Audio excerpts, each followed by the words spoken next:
नमस्कार दोस्तों, welcome to 10x trader. मैं हूं राजेश कुमार और आज के इस वीडियो में बात करेंगे कि आखिर आज के दिन में गिरावट क्यों देखने के लिए मिला और क्या ये गिरावट हमको एक मौका दे रहा है या हमें स्टॉक से एग्जिट कर लेना चाहिए। तो पहले हम एक बार आके चार्ट्स में देख लेते हैं। तो यहाँ मैंने पूरा जितना भी सेक्टर पर खोल कर रखा हुआ है और आप देख सकते हैं सारे के सारे जो इंडेक्सेस है वो सारे के सारे रेड में है। निफ्टी 50 आपका 0.5% डाउन है, निफ्टी बैंक 0.53% डाउन है, निफ्टी IT 0.6% डाउन है, निफ्टी ऑटो 0.1% डाउन है, निफ्टी FMCG 0.39% डाउन है, निफ्टी रियल्टी हमको थोड़ा अप दिख रहा है, Nifty pharma, Nifty mid cap, next 50, PSU bank तो काफ़ी ज़्यादा डाउन है, 1% डाउनफॉल है, ऑयल एंड गैस में डाउनफॉल है, सेंसेक्स नीचे गिरा हुआ है, निफ्टी इंफ्रा नीचे गिरा हुआ है, निफ्टी स्मॉल कैप में थोड़ा बहुत प्रॉफिट आपको दिख रहा है 0.17% का, बाकी सारे के सारे आपको यहाँ पे डाउनफॉल में दिख रहा है। तो जो मेन कारण जो मुझे नज़र आता है वो ये है कि आपका वापस से जो कोविड के केसेस है बहुत ज़्यादा बढ़ रहे हैं। तो फिर से अगर कोविड के वजह से लॉकडाउन लगता है तो सारे बिजनेसेस को प्रॉब्लम हो सकता है और उसी के वजह से, उसी के डर से स्टॉक मार्केट में हमको बिकवाली देखने के लिए मिल रहा है। दूसरा रीज़न मुझे ये लगता है कि आपको यहाँ पे हल्का फुल्का प्रॉफिट बुकिंग देखने के लिए मिल रहा है, क्योंकि रिसेंटली निफ्टी ने काफ़ी अच्छा एक जंप दिखाया था 3-4 दिन के डाउन के बाद। तो उसके बाद प्रॉफिट बुकिंग आना नॉर्मल सी बात है, क्योंकि जो भी ट्रेडर्स रहते हैं वो अपना छोटा छोटा प्रॉफिट निकालते रहते हैं, वो लोग लॉन्ग टर्म के लिए नहीं टिकते। तो अब इस गिरावट की वजह से हमें बहुत सारा चीज़ डाउनफॉल में दिख रहा है। कहीं ऐसा भी हो सकता है कि आपने जो स्टॉक खरीदा होगा उसके नीचे आपका प्राइस आ जाए, बट इतनी छोटी सी गिरावट में नहीं आता है। आज के दिन में हमको बस हल्का फुल्का गिरावट देखने के लिए मिल रहा है। तो देखते हैं ऐसे कौन से ETF है जो हमको सस्ते वैल्यूएशन में मिल रहे हैं। अगर कोई ETF सस्ता मिलेगा तो हम उसके बारे में बात करेंगे, और अगर नहीं मिलेगा तो हम और वेट करेंगे डाउनफॉल होने का। चलिए चार्ट पे आके देखते हैं। तो हमें दिख रहा है कि निफ्टी जो है वो अपने जो प्रीवियस रेजिस्टेंस था उसको पार करने के बाद उस जगह पे ही कंसोलिडेट कर रहा है। यानी निफ्टी के ETF में मुझे कोई बहुत बड़ा नेगेटिव इम्पैक्ट नहीं दिख रहा है। आप देख सकते हैं इस जगह पे निफ्टी 50 कंसोलिडेशन कर रहा है और बहुत ज़्यादा चांसेस है कि यहाँ से वो ऊपर की तरफ ही मूव करेगा। तो अभी तक यहाँ पे बाइंग का पोजीशन तो नहीं बना है और सिंपली सेल करने का पोजीशन भी नहीं बना है। उल्टा अगर आप लॉन्ग टर्म में लगाना चाहते हैं तो ये एक अच्छा जगह हो सकता है जहाँ पे हमको ब्रेकआउट देखने के लिए मिला है। बट शॉर्ट टर्म में यहाँ से फिर नीचे भी जा सकता है, तो फिक्स नहीं बोल सकते। लेकिन अगर आप लंबे समय की लगाना चाहते हैं तो इस जगह पर हम आराम से कुछ पैसे इन्वेस्ट कर सकते हैं, क्योंकि अभी भी अगर हम देखें तो अपने हाई से निफ्टी हमको अराउंड 6% नीचे मिल रहा है। तो यहाँ पे लॉन्ग टर्म वाले कलेक्ट कर सकते हैं धीरे धीरे करके, और जब उनका वापस से प्रॉफिट आ जाए तब वहाँ पे वो एग्जिट कर सकते हैं। नेक्स्ट हम देख लेते हैं निफ्टी बैंक, जो कि बैंक बीज है उसका ETF। तो बैंक बीज में तो हमको वही चीज़ दिख रहा है। यहाँ पे उल्टा बैंक बीज मुझे थोड़ा पॉजिटिव दिख रहा है, क्योंकि देखिए यहाँ पे इसने एक राउंडिंग बॉटम जैसा पैटर्न बनाया, या आप इसको बोल सकते हैं V शेप पैटर्न बना कर रखा हुआ है। ये देखिए जो पैटर्न है आपका V शेप पैटर्न है, और इसका अगर हमको ब्रेकआउट मिल जाता है, जो कि इसने कल ट्राई किया था, लगभग ये कल 574 573 पे जा रहा था, तो अगर वहाँ पे सस्टेन करता है तो इसका जो लेवल्स है और भी ऊपर के निकल के आ सकते हैं, क्योंकि पिछले एक साल में इसने कोई खास परफॉर्मेंस नहीं दिया। अब यहाँ पे देखिए 2024 से अगर मैं देखूँ तो अभी 2025 आ चुका है, लगभग एक साल मोटा मोटा हो गया, लेकिन अभी तक बैंक निफ्टी ने इसी रेंज में घुमाए बस, और हमें कुछ नहीं दिया।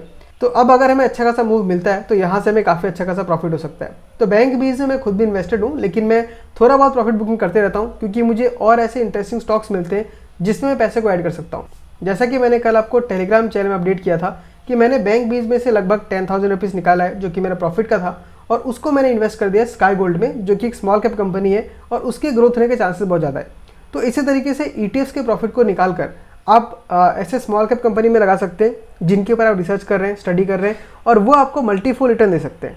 ETF आपको 10, 15, 20% का रिटर्न देगा, जो कि हमको लेना चाहिए, लेकिन उस प्रॉफिट को भी हमें री इन्वेस्ट करना चाहिए, थोड़ा रिस्क लेना चाहिए, तभी हमारा कैपिटल बहुत जल्दी ग्रो करेगा। बैंक बीज के बाद हम अपने अगले ETF को देखते हैं, जो कि है गोल्ड बीज। और गोल्ड बीज ने वापस अपना ऑल टाइम हाई लगा दिया मेरे ख्याल से। चेक कर लेते हैं एक बार। ओके, तो गोल्ड बीज का जो हाई लगा था 83 का, अभी उसके नीचे चल रहा है। लेकिन देखिए मैंने आपको बताया था कि गोल्ड बीज में हमको यहाँ पे एक डबल टॉप फॉर्म होता हुआ नजर आया। तो आपको गोल्ड में अब तभी इन्वेस्ट करना है, या तो 50 डेज के पास हो, मूविंग एवरेज के पास हो, या वो इस लेवल को ब्रेकआउट दे दे। क्योंकि देखिए यहाँ पे अगर ये वापस से नीचे आता है तो हमको डाउनफॉल देखने मिल सकता है, और अगर ट्रिपल टॉप बन गया तब तो डाउनफॉल हमको और भी ज़्यादा देखने के लिए मिल सकता है। तो गोल्ड में अगर आपने ऑलरेडी बाय करके रखा हुआ है तो यहाँ पे आप बने रहिए, आपको एग्जिट नहीं करना है। लेकिन अब मेरे ख्याल से यहाँ पे नया ऐड करना अच्छी बात नहीं होगी। अगर ये अगर ट्रिपल टॉप का हमको ब्रेकआउट मिलता है तो हम यहाँ पे स्टेक को धीरे धीरे करके बढ़ा सकते हैं। गोल्ड बीज के बाद हम देखते हैं अपने अगले ETF को, जो कि है आपका IT बीज का। और IT बीज में भी काफ़ी ज़्यादा लोगों को इंटरेस्ट आया था। तो देखिए दोस्तों, ITBs ने भी अपना लगभग बॉटम बना लिया है जो कि 35 के आसपास का था, और ना ही इसने बॉटम बनाया, इसने एक inverted head and shoulder pattern बनाया है, आप देख सकते हैं यहाँ पर। और ये आपको इंडिकेशन दे रहा है कि IT सेक्टर में बॉटम बन चुका है। लेकिन यहाँ पे आपको ध्यान रखना है कि ये बहुत ज़्यादा वॉलेटाइल हो चुका है। अगर आपको एडिंग करना है तो धीरे धीरे करके इसमें ऐड करते रहिए। और अगर आप फिलहाल IT सेक्टर में इन्वेस्ट करते हैं तो यहाँ से आपको अगेन जो प्रॉफिट है वो 23% के आसपास मिल सकता है। तो IT सेक्टर में मुझे लगता है कि यहाँ पे इन्वेस्टमेंट का मौका है, धीरे धीरे करके हमको ऐड करते रहना चाहिए। लेकिन याद रखिएगा, एक ही बार में आके बहुत सारा पैसा मत लगाइए इसमें, क्योंकि जिस तरीके से सिचुएशन चल रहा है वहाँ पे IT सेक्टर अभी स्ट्रगल कर रहा है। तो ये टाइम है एक्यूमुलेट करने का, धीरे धीरे, एक ही बार में मत लगाइए, क्योंकि हमको नीचे और बाय करने का मौका मिलेगा। तो ये था मेरा व्यूज़ IT सेक्टर के ऊपर, ITBs के ऊपर। अब नेक्स्ट हम एक और ETF देख लेते हैं जो है जूनियर बीस का, और ये आपका निफ्टी नेक्स्ट 50 को ट्रैक करता है। इसमें मैं खुद भी इन्वेस्टेड हूँ, और जहाँ तक मुझे लगता है कि यहाँ पे हमको एक अच्छा खासा बॉटम देखने के लिए मिल चुका है। आप यहाँ पे देखिए, यहाँ पे हमको क्लियर एक राउंडिंग बॉटम फॉर्म होते हुए नजर आ रहा है, और इसका जो अगला टारगेट निकल के आता है वो टारगेट भी आपका हो सकता है करीबन 834 का, जो कि इसके प्रीवियस हाई को टच कर सकता है। तो यहाँ से अगर मैं 834 का टारगेट देखूँ तो आपको लगभग 16-17% का मिल रहा है। तो ये एक अच्छा पोजीशन है जहाँ पे हम बिल्ड कर सकते हैं और 18 से 16% तक का प्रॉफिट कमा सकते हैं। तो मेरा तो स्ट्रेटजी वही है कि मैं ETF से मोटा पैसा लगाता हूँ, क्योंकि वो सेफ़ है, और उसमें से जो प्रॉफिट निकलता है उन छोटे छोटे प्रॉफिट्स को मैं रिस्की स्टॉक्स में लगाता हूँ, जो कि स्टडी करके मुझे अच्छे लगते हैं। ऐसा नहीं कि मैं आग बंद करके किसी में लगा दिया। जो स्टॉक्स मुझे अच्छे लगते हैं स्मॉल कैप में, उनमें इन्वेस्ट करता हूँ, क्योंकि उसमें मल्टीफोल्ड रिटर्न मिलने का चांसेस रहता है। तो जूनियर बीस के ऊपर आप नज़र बना के रखिए, और मुझे लगता है कि ये एक अच्छा पोजीशन पे मिल रहा है जहाँ पे हम बाय कर सकते हैं। लास्ट वीडियो को खत्म करने के पहले हम एक IDFC फर्स्ट बैंक को देख लेते हैं, क्योंकि इसको बहुत क्लोजली ट्रैक करता हूँ। तो आप देख सकते हैं इसने फिर से 70 के आसपास का अपना जो रेजिस्टेंस है उसको बना के रखा हुआ है। फिर से ये 69 के पास गया था और घूम के नीचे आ रहा है। तो अगर नीचे हमको 66.50 पैसा 66 पे मिलता है तो यहाँ पे हम बाइंग कर सकते हैं, और बाई करके हम आराम से 5-6% तक का मूव यहाँ पे प्ले कर सकते हैं, 4 to 5% तक का मूव प्ले कर सकते हैं। लेकिन जहाँ तक मुझे लगता है ये आज जो डाउनफॉल देखने के लिए मिला है, ये डाउनफॉल देखने के लिए मिला है हमको पूरे बैंकिंग सेक्टर की वजह से।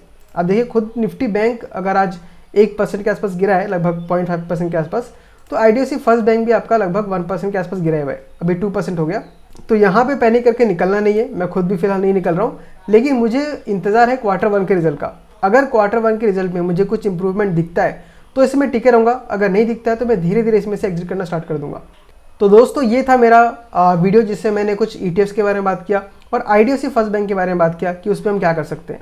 अगर आपको वीडियो अच्छा लगा तो इसको लाइक कर दीजिए, और हो सके तो चैनल को सब्सक्राइब कर दीजिएगा, क्योंकि उससे मुझे बहुत मोटिवेशन मिलता है और मैं ऐसे वीडियोस को कंटिन्यूसली बनाते रह पाता हूँ। साथ ही साथ अगर आप मुझसे जुड़ना चाहते हैं तो डिस्क्रिप्शन में दिए हुए लिंक को क्लिक करके आप मेरे टेलीग्राम चैनल को ज्वाइन कर लेंगे, और वहाँ पे हम टिप्स नहीं देते, हम लोग रिकमेंडेशन नहीं देते, हम लोग डिस्कशन करते हैं स्टॉक्स के बारे में और ETFs के बारे में, जो कि हमको अच्छा खासा बाइंग पोजीशन में मिल रहा है। तो आज के वीडियो में इतना ही, मिलता हूँ आपसे अगले वीडियो में किसी अगले स्टॉक के साथ। तब तक के लिए टाटा, बाय बाय, टेक केयर।